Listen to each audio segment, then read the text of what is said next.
here representing His Excellency the Vice President, who is the chairman of the Economic Management Team. This matter of the petroleum industry downstream has been discussed casually at the Economic Management Team. We are looking forward to this colloquium, and we are so happy that it is coming at the beginning of 2018, so that we have enough time to deal with it this year, so that we have enough time to make changes this year, so that we have enough time to benefit from this colloquium. Looking at the men and ladies in this room, I am confident that recommendations which will come out of this place will be very satisfying to the Economic Management Team.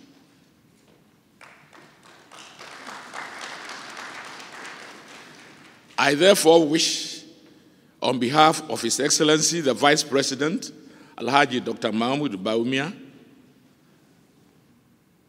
the best for this colloquium, and deliver you special remarks on his behalf. Let me take the opportunity to thank the organizers for rolling out this benchmark petroleum downstream event. I've looked at the program, and it is very well thought through, because it is done in such a way that we have the chance to take the brain power in this room to identify bottlenecks. To me, that is what this colloquium is all about, to identify bottlenecks which will make the industry more prudent and more beneficial to the economy of Ghana. Once you become a petroleum country, so many stories are associated with you. The curse of the industry has made many countries suffer, abandoning their agriculture, concentrating on petroleum, and creating problems for themselves. I don't think we want that to happen to us. And therefore, this colloquium should come out with all the relevant recommendations. And Mr. Energy Minister, I think your recommendations should be made available to the Economic Management Team so that you get the full support of the team for implementation. The theme for the colloquium, Ghana's petroleum downstream, then, now, and the future. 3 words, then, now, and the future. Our interest is the future. But if we do not know what is happening now, we cannot shape the future. If we do not know the mistakes we have made in the past, we cannot shape the future. So whoever selected the topic has done at a lot of service. So we are looking at it then, now, and the future. But the emphasis is on the future. That is far more beneficial to us than the then and now. We believe very strongly that Ghana's geographical position in the sub-region gives us some advantage. We are not yet part of the big brothers in the petroleum industry, but inshallah, we may be there very soon.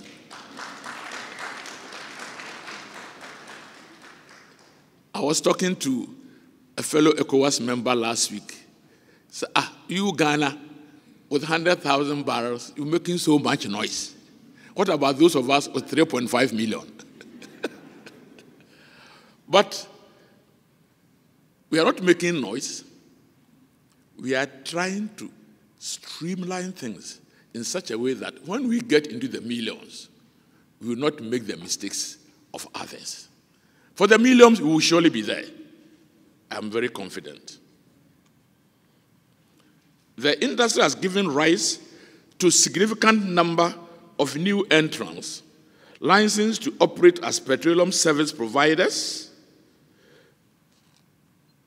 in the industry. Consequently, there are currently over 250 licensed companies across the value chain players and support services of about 15 different categories in the downstream sector.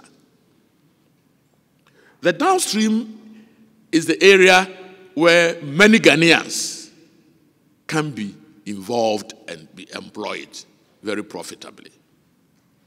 For instance, over the past 7 years, the industry has grown from a total of 8 bulk distribution companies to 40.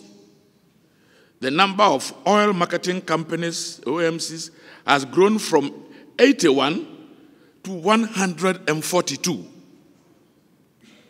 with 19 companies providing support services for the sector in areas such as tanks calibration, UST, etc. So this downstream area is really an area for Ghanaians to control. And let your analysis bring this out very cleverly. We need, as the minister hinted, look at the legislation that is operating today, because the legislation today will be now. Now we want legislation for the future. Am I right? So the legislation now should definitely be different from the legislation of the future. The legislation for the future would be identified by your recommendations. What role do you want us to play in the West African hub? We certainly want to be a very significant player in the petroleum downstream industry in West Africa. And therefore, we need to make it easy. Sometimes in this country, we tie our hands with our own legislation, which makes it very difficult for us to move. That is not the type of legislation I hope you are going to look at. The idea is not to make legislation such that people in operation find it difficult to move, because they will need 30 approvals before they take one step. That is not the type of legislation we are looking at. We are looking at that type of legislation that is very friendly to the private sector. Because this is being driven by the private sector. Legislation, yes, but it should not become bottlenecks for the future operations of the industry. Mr. Minister for Energy, you have yourself mentioned severally about the need to change the NPO legislation. We are all with you. But the change should make things easier, well-defined, knowledge in advance. When people are dealing and they know what is expected, it's easier. You don't hide things in the law such that when you get to this stage, oh, you should have done this. And then it creates bottlenecks for corruption. We want the law to be such that when people pick it, they know what they are supposed to do, and if they do it, they sail through smoothly. We want operations to be such that when people pick it, the guidelines, they are private sector, they are employing their private money, they want to make profit, they sail through smoothly. This is the kind of recommendations the economic management team of His Excellency the Vice President is expecting to come out of this. The Minister of Energy will tell you that we have discussed generally about the petroleum industry. We are all interested because it's going to help this country a lot when it is done properly.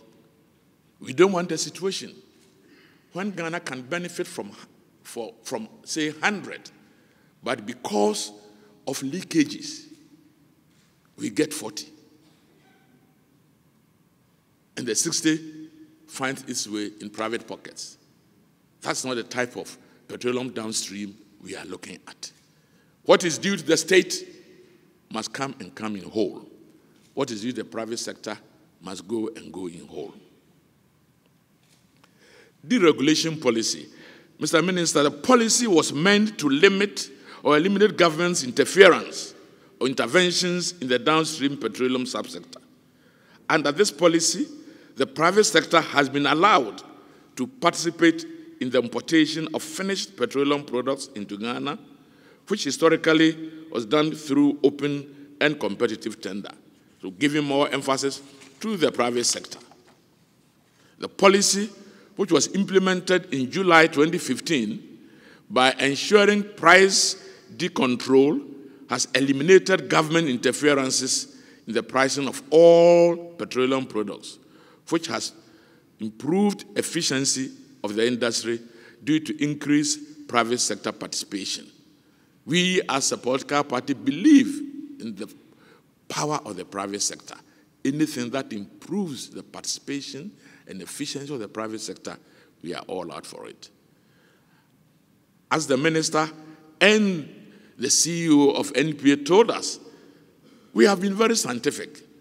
We have been able to improve and reduce diesel sulfur specifications from 1,500 ppm to 50 ppm. Let's clap for NPA. There is concern all over the world about pollution. There's concern all over the world about environment. As a young petroleum developing country, those who matter will see that we have good leaders. National LPG promotion policy. The government, through the Ministry of Energy, has introduced a new policy directive for marketing and distribution of LPG using the cylinder recirculation model. This is to ensure Ghanaians have access to safe, clean, and environmentally friendly LPG for increased domestic, commercial, and industrial usage. As the CEO said, sometimes we're talking about coal ports. Now it's different. We are talking about the cylinder. But the cylinder should also be done in such a way that we do not get accidents. Because the accident from a cylinder, a gas cylinder, is far more serious than from a coal port. Am I right? If you get under, there will be no explosion from coal port. Otherwise, you burn your hand or your feet. But when it comes to the gas, the story is different. Therefore, monitoring and ensuring safety standards in these things really matter because lives are involved. It is government's objective to ensure that 50% of Ghanaians have access to safe and environmentally friendly LPG for commercial, industrial, and domestic use by 2020. An implementation strategy based on the cylinder recirculation model is currently being developed by a committee comprising of all key stakeholders in the industry. And I think one of the committees will be looking at this. Distinguished guests, ladies and gentlemen, it is my pleasure, therefore, to invite you all, especially the private sector, to take advantage of the favorable petroleum market environment and invest in infrastructure such as oil jetties, pipeline and distribution infrastructure, refineries and gas processing plants, storage and loading gantries, among others. Honorable Minister, refineries become a very important part of the operations. And I think because of Ghana's geographical location and because of our ports and harbors, which are being improved, we stand a good chance of really becoming a major key player in supplying finished products in this continent and beyond. Because we are right on the equator, we are right on the meridian, and we have Tema and Takoradi, and we should make use of this. I think it's one of the areas which is earmarked for discussion. Let us identify all the bottlenecks. Let's minimize the various bureaucratic approvals you need to establish a refinery, where people have the means to even bring in their crude. Yours is to ensure that you regulate and earn the maximum out of the final products. When they produce 10, they are exporting 10 because they are doing almost like a free zone. And I think we should emphasize this area and make us very significant producer of finished produce on this continent. The management and staff of NPA, I applaud your efforts so far in discharging your duties as a regulator. Let me also take this opportunity to assure the petroleum downstream industry that government will continue to create an enabling environment for your business to thrive. I always say that when the private sector makes money, because of taxation, the government have shares in that company.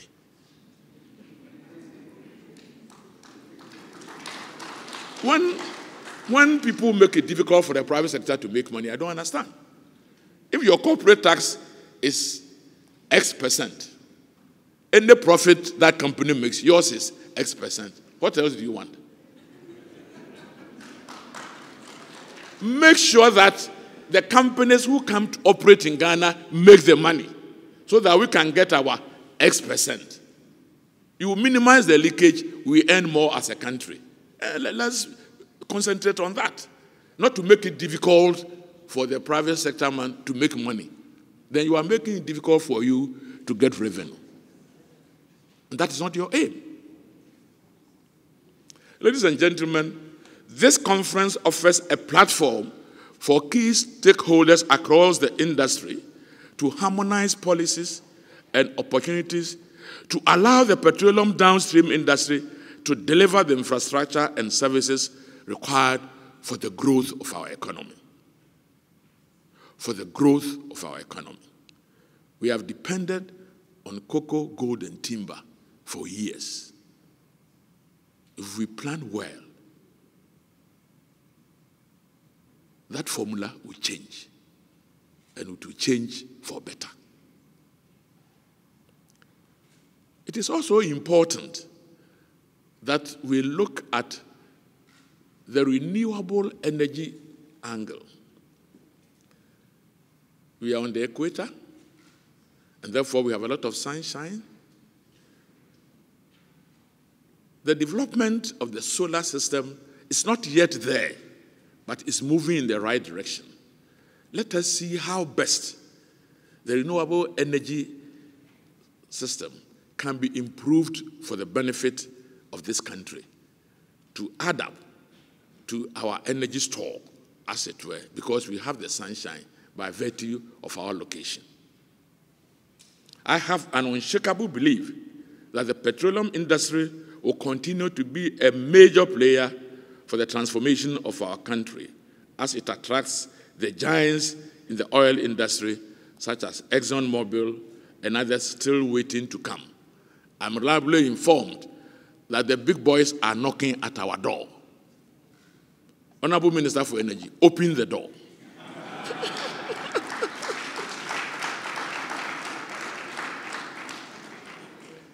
The development of the petroleum industry requires financial muscle, requires technology, particularly when you are dealing with offshore.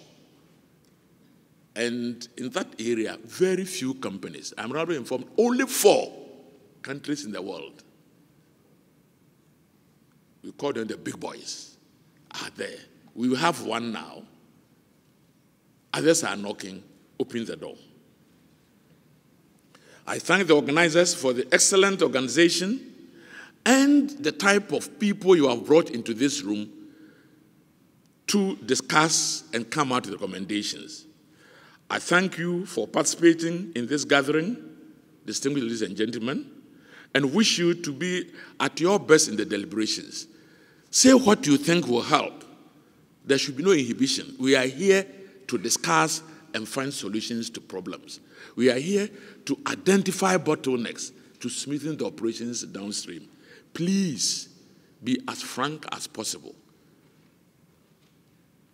Be as frank as possible. Be as candid as possible. That we shall all leave this room satisfied that we have individually contributed to the success of the colloquium. Distinguished guests, ladies and gentlemen, with these few remarks, I formally declare the Petroleum Downstream Colloquium duly opened.